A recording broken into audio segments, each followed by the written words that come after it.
The call came on a Thursday. I was at the drafting table in my home office, working on elevation drawings for a library renovation, when my phone lit up with a number I hadn't seen in 4 years. I let it ring 3 times before answering. "David," she said. Her voice had changed, thinner. "I need to ask you something." I set down my pencil and looked out the window at the maple tree in my backyard. Its leaves were just starting to turn. "Go ahead." "I'm dying," Claire said. No preamble, no cushioning. "Stage 4. They gave me 6 months, maybe 8. She paused, and I heard her breathe in carefully, as if even that cost her. "I want to be buried next to you, in the plots we bought together." I had forgotten about those plots. We'd purchased them 23 years ago, newlyweds playing house with the trappings of permanence, 2 adjacent spaces in Riverside Cemetery, under an oak tree that overlooked the water. It had seemed romantic then, a declaration that not even death would part us. "All right," I said. She was quiet for a moment. I think she had expected resistance, maybe even cruelty. But I've never been cruel, even when I had cause to be. "Thank you," she whispered, and the line went dead. I stood there holding the phone, looking at the maple. Its trunk had a peculiar arrangement of knots and burls that formed, if you knew where to look, the shape of a compass rose. The north point aligned perfectly with a branch scar. I had noticed it the first week I moved into this house, 3 years ago. It was one of the reasons I bought the place. I was 46 years old then, though I've never felt attached to the number. My daughter Emma was 21, finishing her senior year at college. My son Michael had just turned 19 and was working construction, trying to figure out what he wanted. Both of them knew their mother and I had divorced, but neither knew the full architecture of why. I sat back down and returned to my drawings. The library needed reinforcement in the northeast corner, where settling had caused stress fractures. The solution was elegant, almost invisible. Steel channels hidden within the existing walls, transferring load to new footings. No one would see the repair, but the building would stand for another 100 years. That night I made dinner, the same thing I made most nights: grilled chicken, roasted vegetables, rice. I ate at the kitchen table with a book propped against the salt shaker. The house was quiet, except for the hum of the refrigerator and the occasional creak of joists settling. I had grown to prefer the silence. It had a quality of honesty that voices often lacked. After I washed the dishes, I went to the garage and found the file box labeled Legal 2018-2021. Inside were the divorce papers, the property settlement, the custody agreements that had become irrelevant once the kids turned 18. At the very bottom was a manila envelope I hadn't opened in years. I took it inside and spread the contents on the dining room table. 2 cemetery plot deeds purchased in 2002. A site map showing their location, Section C, Row 12, Spaces 7 and 8. A photocopy of the original contract, signed by both of us in blue ink. Claire's signature had that distinctive flourish on the C, a little architectural detail all its own. Mine was plain and level, the signature of someone who worked in straight lines. I had paid for both plots outright, $23,000. At the time, it seemed like an investment in forever. Now it was just real estate I'd forgotten I owned. I made coffee and sat with the papers until midnight, thinking about what Claire had asked and what I had agreed to. The truth was, I had no intention of being buried there myself. But she didn't need to know that. Not yet. The betrayal had started small, the way most betrayals do. Little erasures of attention. Claire coming home later from her book club. Her phone angled away when she texted. A new perfume I hadn't been consulted about. I noticed these things the way an architect notices a wall that's a 1/4 inch off plumb. The individual discrepancy means nothing. The pattern means everything. It was the spring of 2018. Emma was a sophomore in high school. Michael was in 8th grade. We lived in a 4-bedroom colonial with good bones and a mortgage we'd nearly paid off. I ran a small firm with 2 junior architects and a steady stream of institutional work. Claire managed a boutique downtown that sold women's clothing, mostly to the country club set. We weren't wealthy, but we were comfortable. We had the appearance of a life that worked. The first concrete sign came in June. I was cleaning out the car, her car, because she'd asked me to take it in for an oil change. Wedged between the passenger seat and the center console was a receipt from a hotel 2 towns over, the Grandview Inn. I knew the place. I'd submitted a proposal once to redesign their lobby, but they'd gone with another firm. The receipt was for a single night, a Friday, 3 weeks earlier. The date stood out because it was the same Friday Claire told me she was driving to Pittsburgh to help her sister move. I'd stayed home with the kids, ordered pizza, watched them do homework at the kitchen table.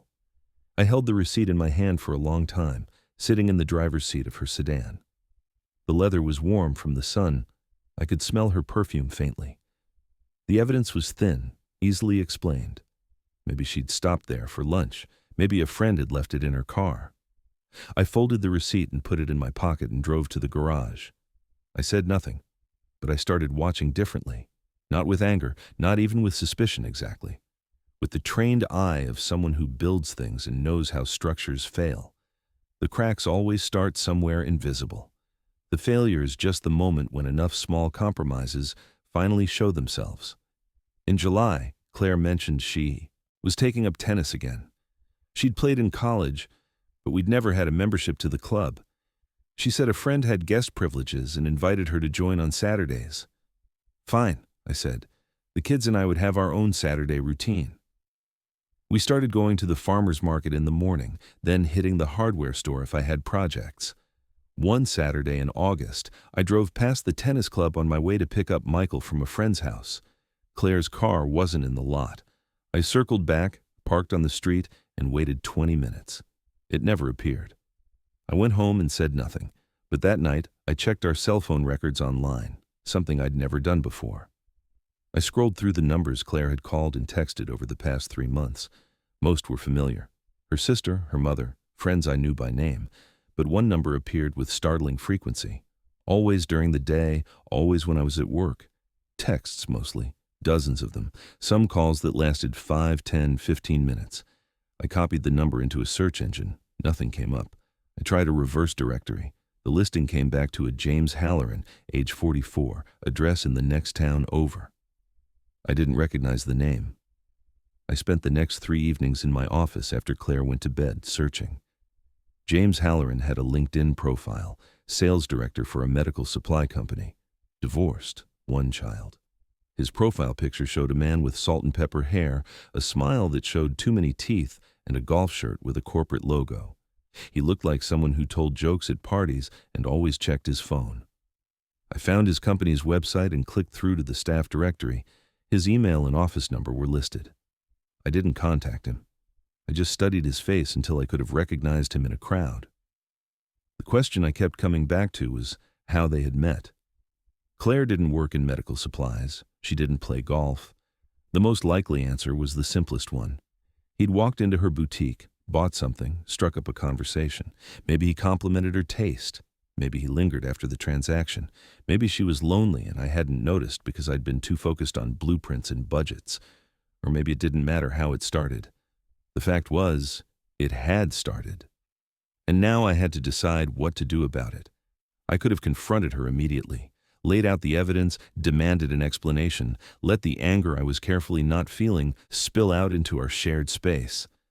But anger is a demolition tool, useful only when you want to bring everything down at once. I wasn't sure yet what I wanted. Instead, I kept watching.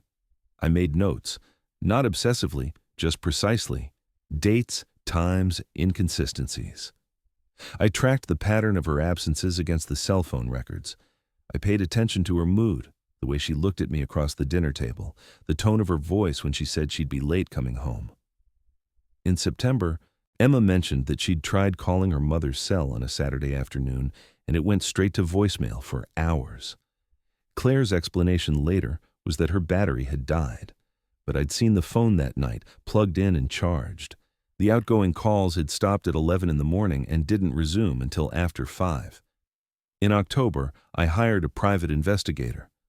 Not because I needed more proof, but because I needed documentation. If this ended where I suspected it would, I wanted everything clean and irrefutable. The investigator was a retired cop named Raymond, who worked out of a narrow office above a deli. He charged a reasonable rate and promised discretion. Raymond called me 3 weeks later. He had photographs. I met him at a coffee shop downtown, a place Claire never went. He slid a manila envelope across the table. "Your wife and James Halloran," he said, his voice neutral. "They've been meeting regularly, usually at the Grandview Inn, Tuesdays and Thursdays, sometimes Saturdays. They're careful, but not careful enough." I opened the envelope. The first photo showed Claire and Halloran walking into the hotel lobby, his hand on the small of her back. The second showed them in the parking lot afterward, leaning against her car, talking. The third showed them kissing. It was the kind of kiss that wasn't accidental, wasn't brief, the kind that spoke of practice and familiarity. I looked at the photos for 30 seconds, then slid them back into the envelope. "Thank you," I said. "Send me your invoice." Raymond nodded. "You holding up all right?"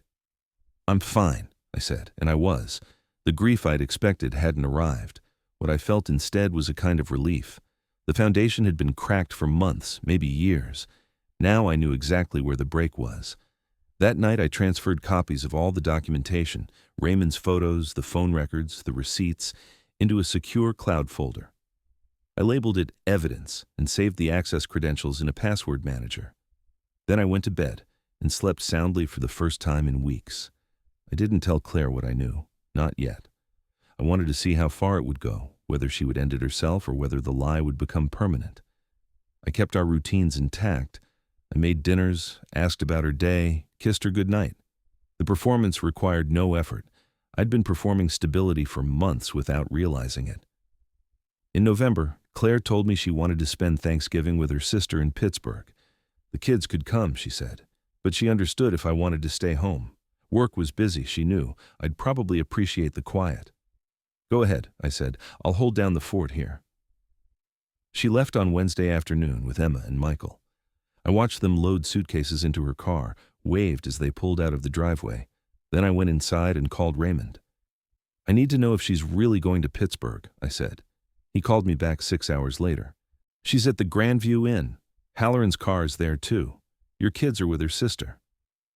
So she dropped them off and doubled back. The lie had layers now, included the children. That changed things. I spent Thanksgiving alone. I made a turkey breast, mashed potatoes, green beans. I ate at the dining room table with the television off and thought about what kind of person I wanted to be in the aftermath of this. Vindictive wasn't in my nature. Dramatic wasn't either. But I wasn't going to pretend anymore. When Claire came home on Sunday, I was sitting at the kitchen table with a pot of coffee and a folder. She walked in with shopping bags and a smile, talking about how great it was to see her sister, how much the kids had enjoyed seeing their cousins. I let her finish. Then I opened the folder and slid 3 photographs across the table. She stopped mid-sentence. The blood left her face. She set down the bags very carefully and pulled out a chair but didn't sit. "David," she said. "I'm filing for divorce," I said. "I've already spoken to an attorney. You'll be served papers this week. The house stays with me. You'll get your retirement accounts and half the liquid assets. The kids are old enough to choose where they want to be, but I expect they'll stay here during breaks." "I can explain," she said, but her voice was barely there. "You don't need to explain," I said. "This is a no-fault state. I'm not interested in blame. I'm interested in moving forward cleanly." She sat down then, heavily, as if her legs had stopped working. She looked at the photos again. "How long have you known?" "Since June." "And you said nothing." "I was deciding what I wanted," I said. She was quiet for a long time. I poured myself more coffee and waited. Finally, she looked up. "Do the kids know?" "Not yet. I'll tell them after you're served. I won't editorialize. I'll just say we're divorcing." "That's generous," she said, and there was something bitter in her voice, maybe resentment that I wasn't giving her a fight. "It's practical," I said. "They're adults. They'll figure it out on their own time." She stood up and walked out of the kitchen. I heard her go upstairs, heard the bedroom door close. I finished my coffee and went back to work. The divorce took 14 months. Claire fought nothing, which made it faster than it might have been. She moved into an apartment downtown, kept working at the boutique. The kids visited her dutifully, but didn't stay over often. Emma told me once, carefully, that she didn't understand how Mom could have done that. Michael said nothing, but I saw the tightness around his eyes when Claire's name came up. I bought the house where I live now, the one with the maple tree. It was smaller than the Colonial, easier to maintain. I liked the neighborhood, the quiet streets, the way the light came through the kitchen windows in the morning. I set up my office in the second bedroom and worked steadily, taking on projects that interested me, turning down ones that didn't. A year after the divorce was final, I met Lillian. She was a structural engineer consulting on a hospital expansion I was designing.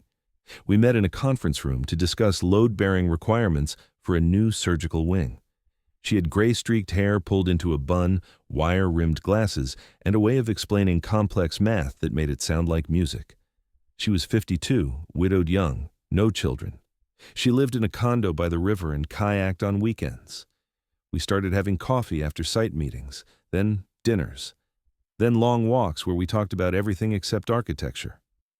She told me about losing her husband to a heart attack when she was 35, how she'd rebuilt her life by focusing on work and learning to be alone without being lonely. I told her about Claire, the divorce, the quiet betrayal that had unraveled 20 years. "Are you angry?" she asked one evening. We were sitting on a bench by the river, watching the water turn orange in the sunset. "I was," I said, "for about a week. Then it just felt like a waste of energy." "That's very measured of you," she said. "It's self-preservation," I said.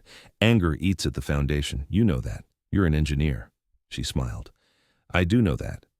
We started seeing each other seriously in the spring of 2022. I didn't tell the kids right away. It felt too soon, too raw. But by summer it was obvious, and I introduced them to Lillian over a backyard barbecue. Emma liked her immediately. Michael was polite, cautious, but warmed up when Lillian asked him about his construction work and listened like she cared. By fall, Lillian had a drawer in my house. By winter, she was staying over most nights. We didn't talk about marriage. We were both old enough to know that paperwork wasn't the point. The point was showing up, being present, building something that held weight without needing to announce itself. And then, on that Thursday afternoon in September, Claire called about the burial plots. After I hung up, I sat at my drafting table for a long time, thinking. I hadn't spoken to Claire in over a year. I knew from Emma that she'd been seeing Halloran openly, that they'd moved in together last spring. I knew she'd quit the boutique, that her health had been declining, though no one had said how badly. 6 months. Maybe 8. It wasn't my grief to carry, but I felt something for her, a distant sadness for the woman she'd been before she became the woman who lied. We'd shared 20 years. We'd raised 2 children. That couldn't be erased, even if it had been broken. The burial plots were, technically, half hers. The deed was in both our names. If she wanted to use hers, I had no grounds to object. But the question wasn't about legality. It was about meaning. I opened my laptop and pulled up the cemetery's website. Riverside Cemetery had an online portal for plot owners. I logged in using the credentials I'd set up years ago, back when we first bought the plots. I navigated to the section for headstone design and customization. The cemetery offered several standard templates, but they also allowed custom designs if you submitted them for approval. The approval process took 6 to 8 weeks. I had time. I opened my design software and started sketching. Lillian and I had a symbol, something private that belonged only to us. It had started as a joke during one of our early site meetings. She'd been explaining how compass directions mattered for load calculations, how the orientation of a building affected everything from wind stress to solar gain. I'd said something about how a compass rose was just an architectural detail, a way of saying north matters here. She'd laughed. "North always matters," she'd said. "It's the only direction you can trust not to move." After that, we started noticing compass roses everywhere, engraved in sidewalks, embossed on manhole covers, carved into cornerstones. It became our thing, a way of marking the places we'd been together. When Lillian gave me a birthday gift that summer, it was a small bronze compass, rose on a leather cord. I wore it every day. The design I created for Claire's headstone was simple, traditional in most respects. Her name, her dates, a line of text she'd requested in her email the day after she called. Beloved mother, cherished friend. I left space for all of that. But at the top, where a headstone might have a cross or a flower or an angel, I placed a compass rose, small, elegant, barely noticeable unless you knew to look for it. The north point aligned precisely with the angle of the plot, oriented toward the river. It was perfect. It was cruel. It was mine. I submitted the design to the cemetery's review board with a note explaining that the compass rose represented guidance and direction, themes appropriate for remembrance. They approved it 3 weeks later. I didn't tell Lillian about Claire's request or the headstone design. It felt too tangled, too much like dragging her into something that predated us. But one night in October, she asked if I was all right. "You've been distant," she said. "We were in my kitchen, making dinner together. She was chopping vegetables. I was stirring sauce." "Is it work?" "It's Claire," I said. "She called last month. She's dying." Lillian set down the knife. "I'm sorry." "She asked to be buried in the plots we bought together." I said yes. "Are you having second thoughts?" "No," I said. "I'm not going to use my plot anyway. I'm donating my body to the medical school. I signed the papers years ago." She looked at me, her face unreadable. "Does Claire know that?" "No." "Are you going to tell her?" "No." Lillian picked up the knife again and resumed chopping. After a moment, she said, "That seems fair." I didn't tell her about the compass rose. That detail felt like it would tip the gesture from justice into something meaner, and I didn't want to see myself through her eyes as someone mean. But every time I thought about Claire's headstone, about the symbol that would sit there long after she was gone, I felt a kind of peace. Claire died in March. Emma called me early one morning, crying. She'd been at the hospital overnight. Michael was on his way. "She went quietly," Emma said. "She asked about you at the end. She said to tell you thank you." I attended the funeral. It was small, just family and a handful of friends. Halloran was there, looking diminished, his face gray. I stood at the back and didn't speak to anyone. When it was over, I drove to the cemetery and watched from a distance as they lowered her casket into the ground, into Plot 8, Section C, Row 12. The headstone wouldn't be installed for another 6 weeks. I'd already paid for it, coordinated with the cemetery. When the installation crew called to confirm the date, I told them I'd be out of town and to proceed without me. But on the day they installed it, I drove to Riverside Cemetery and parked under the oak tree. I waited until the crew finished and drove away. Then I walked to the grave.